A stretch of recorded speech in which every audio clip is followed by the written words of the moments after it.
Ukrainian President Volodymyr Zelensky visited the battlefield near the Dnipro region today. He met soldiers who were being treated in the military hospitals. Zelensky awarded souvenirs to soldiers and hospital workers. He thanked the soldiers and medical professionals for their sacrifice. Leaders from African nations arrived in Russia's St. Petersburg on Wednesday. They are attending the second Russia-Africa Forum. African leaders met Russian President Vladimir Putin.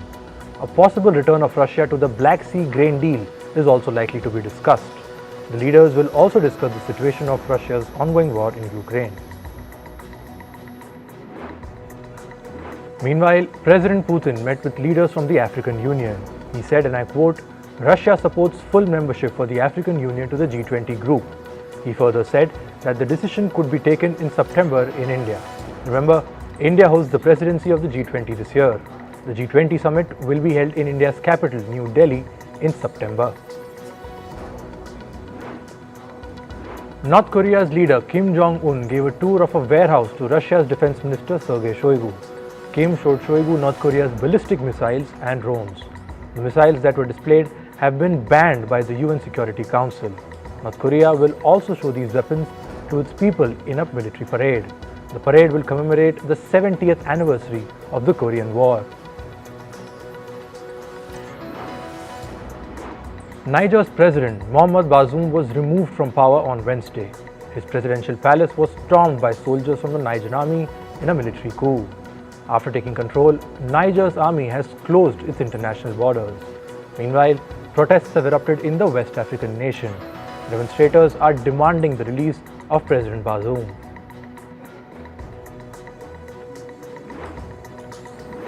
Australia signed a major defense deal with South Korea. Canberra will purchase 129 infantry fighting vehicles from Seoul. The deal is worth over $4 billion. This is one of the largest projects in the history of the Australian Army. The vehicles will be assembled in Australia. US Secretary of State Antony Blinken met New Zealand's Prime Minister Hipkins earlier today. The two leaders discussed increasing cooperation in the Pacific.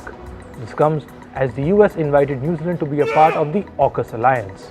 AUKUS is a trilateral security pact between the US, Australia and the UK. Blinken is on a tour of Pacific nations.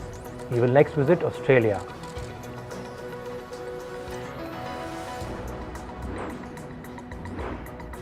Two former US Navy pilots and a former intelligence officer testified about unidentified flying objects or UFOs on Wednesday. The three officials said they had witnessed unusual activity that they did not know how to explain. They urged the US government to be more transparent about UFOs and alien sightings. Last week, the White House said that some US military pilots had allegedly seen UFOs during training missions.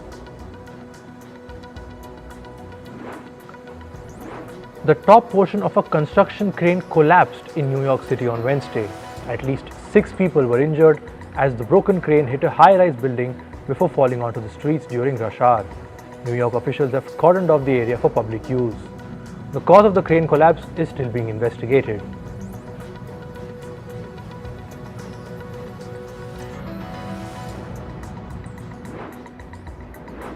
Canada's Prime Minister Justin Trudeau reshuffled much of his cabinet on Wednesday. Trudeau retained his finance and foreign ministers. He reassigned the roles for Canada's defence and public safety ministers. The reshuffle comes after Trudeau's national popularity dropped from 38% to 28%.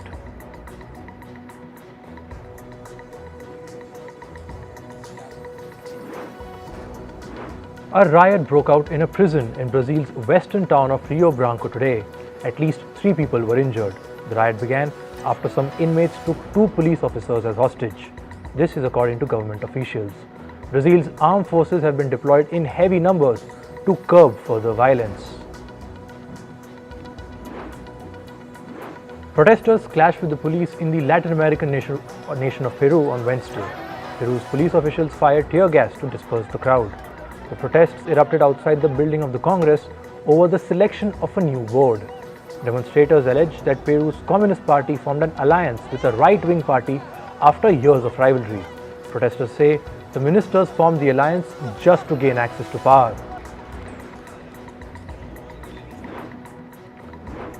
Teachers in the South American nation of Chile held a 24-hour nationwide strike on Wednesday. They demanded better working conditions and safer classrooms.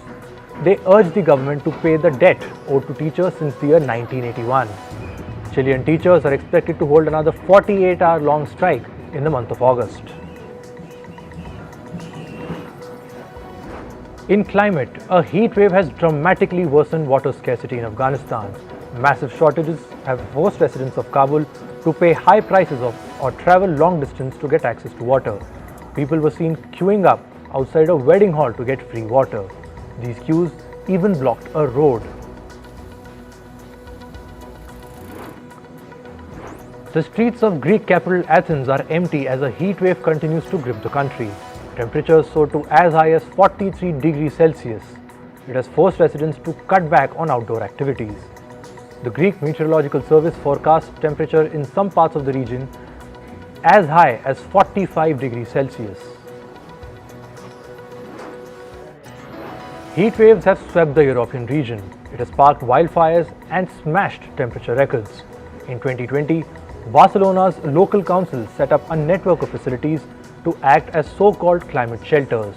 This included libraries, museums, schools, sports centers and parks.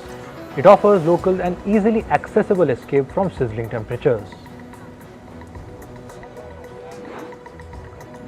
Temperatures soared to 43 degrees Celsius in part of Turkey's largest city, Istanbul. It marked one of the hottest days of the season. City's residents have been sweltering this summer. Meanwhile, a forest fire broke out in the region. Water-dropping planes, helicopters and firefighters were deployed to fight the fire.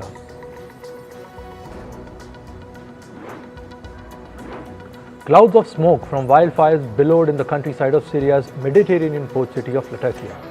Large areas of the region sweltered under an intense summer heat wave. Firefighters battled to put out blazes across the region.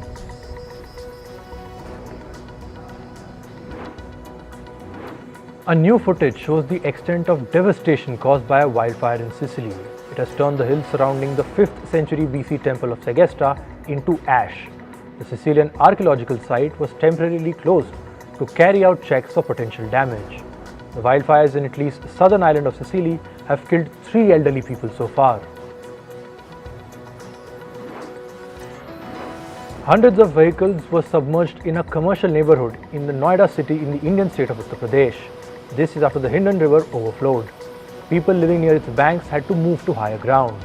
Meanwhile, some of the nearby schools in Noida were shut down.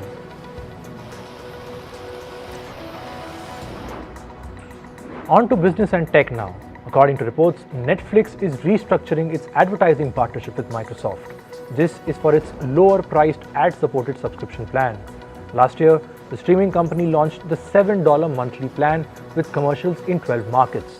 Back then, it selected Microsoft as its technology and sales partner for the offering.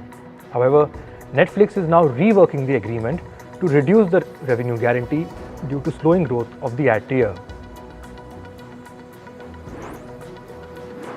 Elon Musk's X.com, formerly known as Twitter, has been blocked in Indonesia. The social media platform has been blocked under the country's online pornography and gambling laws. This is because the domain X.com has been previously used by illegal sites. These sites flow the country's content laws.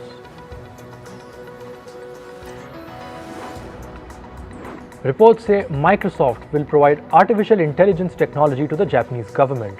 Japan's digital agency will use the technology developed by Microsoft-backed startup OpenAI. It will be made available on a trial basis from the autumn. It will be tested for tasks such as preparing minutes of meetings and analyzing government statistics. The US Federal Reserve has raised its interest rates by 25 basis points. This is in line with analysts' estimates. The rates are now set within the range of 5.25% to 5.50%. This is its highest level in over 2 decades. The latest hike is the central bank's 11th in its last 12 meetings. Last month, the Fed held its rates to assess the result of its previous rate hikes. Meanwhile, the US Federal Reserve Chair Jerome Powell has said that the central bank staff no longer expects a US recession. In November last year, the Fed for the first time introduced the notion that a recession was likely. Earlier this year, amidst the banking crisis, the central bank outrightly forecast a mild recession. However, it has now shifted from its previous stance. As per reports, the Commonwealth Bank of Australia may cut about 200 jobs. Some of those employees could also be redeployed into some other roles. Last month, CBA's peer Westpac had laid off 300 employees in its consumer and business banking segments.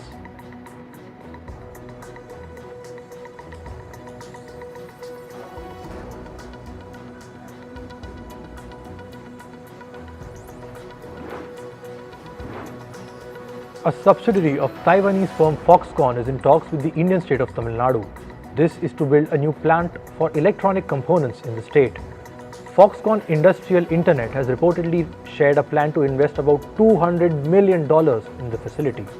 Last week, the CEO of FII and other representatives met Tamil Nadu officials to discuss the investment.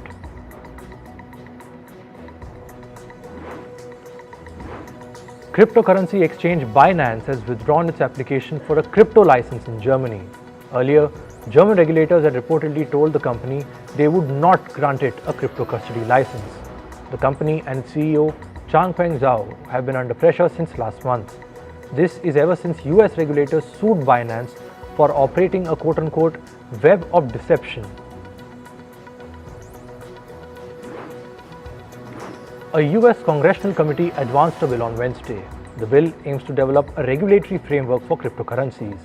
If successful, the new bill will be a milestone for the Capitol Hill in its efforts to codify federal oversight for the crypto industry. The crypto industry has been in the regulatory crosshairs since the collapse of major firms like FTX last year.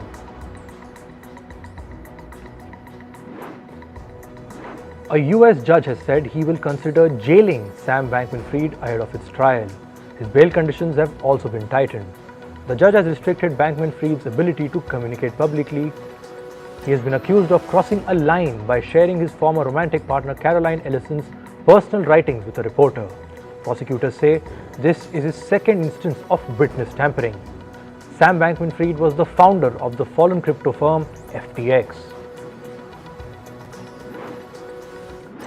Moving to sports, Indian cricketers have written to the Board of Control for Cricket in India, or the BCCI. This is according to reports.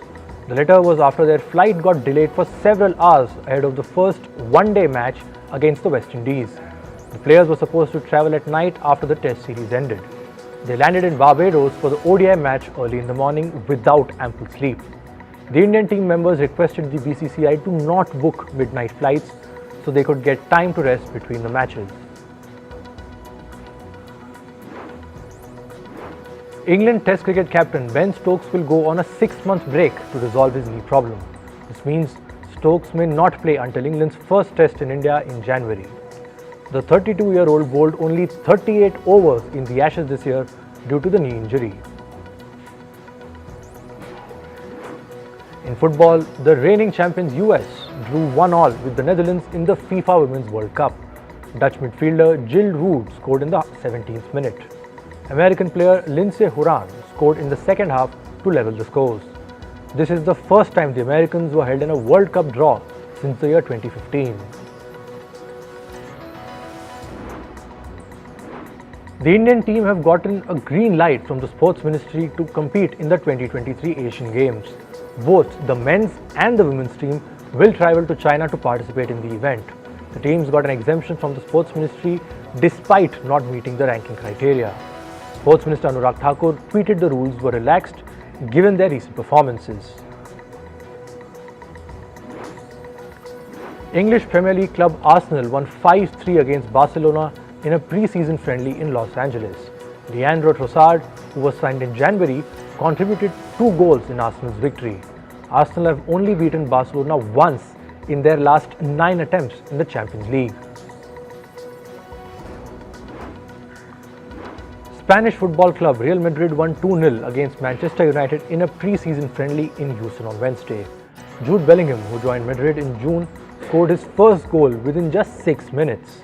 Joselu scored the goal in the final minute for Madrid to seal the victory for the club.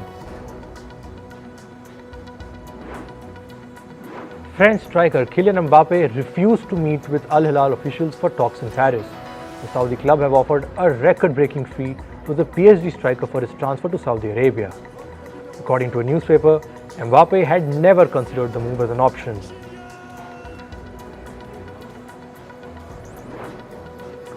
The captain of the English Premier League club Liverpool is leaving the club. The 33-year-old midfielder captained the club for 12 years. Jordan Henderson posted a goodbye message on his social media for his fans. He is now all set to join the Saudi club Al Ittifaq. In badminton, Indian shuttler Lakshya Sen secured a spot in the quarterfinal at the Japan Open. Sen defeated Japan's Kanta Tsuneyama 21-14 and 21-16 in the men's singles category. He will now face another Japanese opponent on Friday. Meanwhile, India's HS Pranoy also reached the quarterfinal at the Japan Open. He lost the first set to his fellow Indian Shrikant Kirambi but rallied back to win 21-9 and 21-9. Pranoy will now face Denmark's Victor Axelsen on Friday. In entertainment, American actor Kevin Spacey has been found not guilty on all the sexual offensive charges. The actor was facing 9 charges of sexual misconduct towards 4 men. The incidents allegedly took place between 2004 and 2013. The survivors of the sexual misconduct called Spacey a sexual bully and a predator. Elon Musk has mocked Greta Gerwig's film Barbie. He said, "If you take a shot every time Barbie says the word patriarchy, you will pass out before the movie ends." The Barbie movie has made an attempt to talk about women's struggles in a patriarchal world. The move also questions men's place in the society and focuses on internalized misogyny with a comic twist.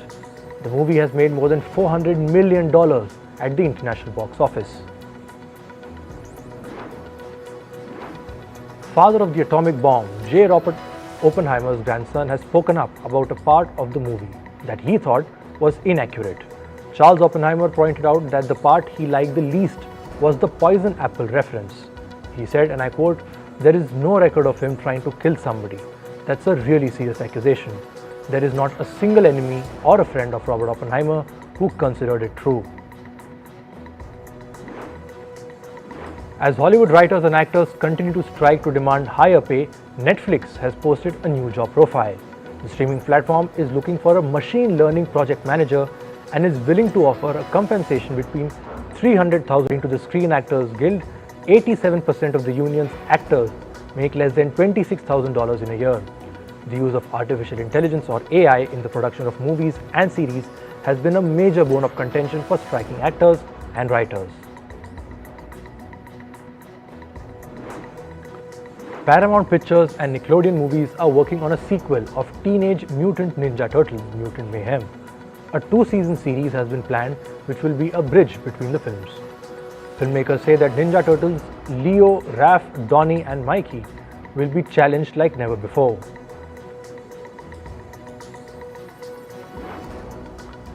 Japanese singer Shinjiro Ete has announced that he is gay. The J-pop singer came out as a homosexual person while giving an emotional speech at a fan event in Tokyo. The singer said, and I quote, "I respect you and believe you deserve to hear this directly from me. For years, I struggled to accept a part of myself, but now I finally have the courage to open up. In Japan, same-sex marriages are illegal."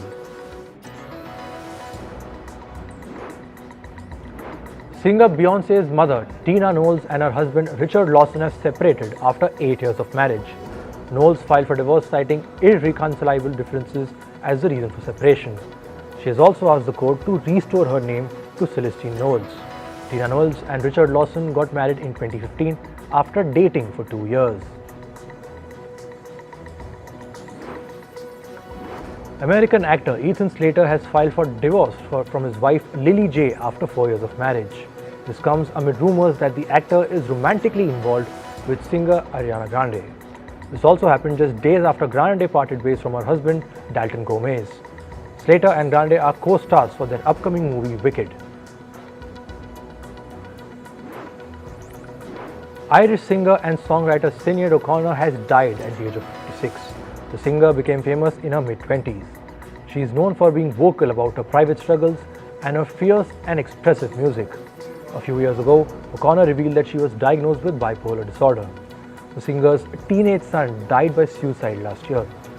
After this, O'Connor tweeted, "No point living without him." And finally, Oscar-winning Hollywood screenwriter Bo Goldman has died at the age of 90. Goldman won Oscars for his scripts in the movies One Flew Over the Cuckoo's Nest and Melvin and Hart. During his long career, Goldman also won New York Film Critics Award, 2 Writers Guild Awards, and 3 Golden Globes.